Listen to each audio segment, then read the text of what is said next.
The Baltic States of Estonia, Latvia, and Lithuania have issued a clarion call to their NATO allies, urgently requesting them to recognize and respond to the escalating threat from Russia. Wake up!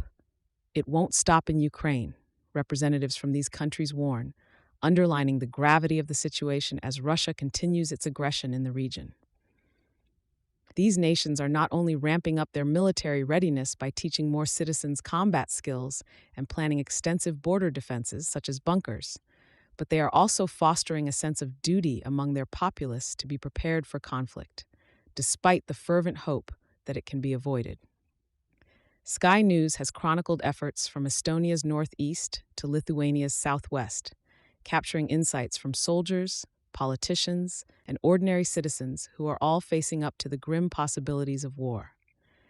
Historically, as former territories of the Soviet Union, the Baltic states have long been alert to the potential dangers from Moscow, stressing their concerns since their accession to NATO some 20 years ago.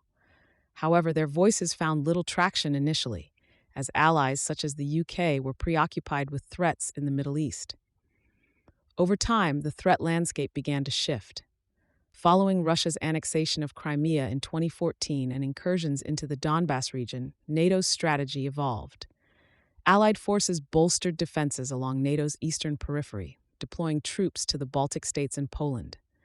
These measures were meant to act as a tripwire, a deterrent to provoke a larger NATO response in case of an attack rather than to prevent invasions outright. The full-scale conflict initiated by Russia in Ukraine on February 24, 2022, forced a re-evaluation of these tactics.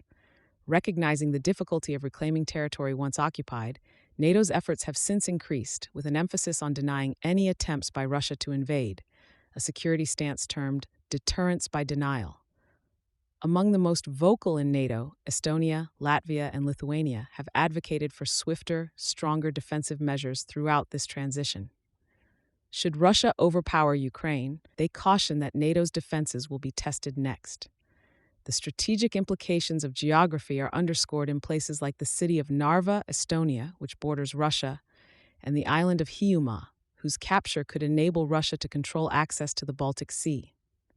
For the Baltic nations, this prospect necessitates the bolstering of both professional armies and volunteer defense forces. Latvia, exemplifying this proactive stance, is planning to double the size of its armed forces by 2032, motivated by Russia's assertiveness. Meanwhile, Lithuania, sharing a border with the Russian exclave of Kaliningrad, is aware of the vulnerabilities and systematic efforts are being made to strengthen their defense capabilities. The increased militarization of the Baltic states is not only a strategic choice, but also a cultural shift, as citizens actively prepare for national defense, emphasizing the core democratic principle that everyone has an obligation to protect their nation.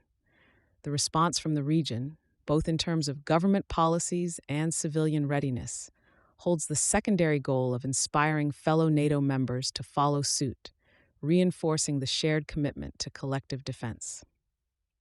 In conclusion, as the Baltics ready themselves against a formidable adversary, their call to awaken resonates beyond their borders. It's an urging for unity and action that NATO allies are pressed to heed if they are to successfully deter a common and persistent threat.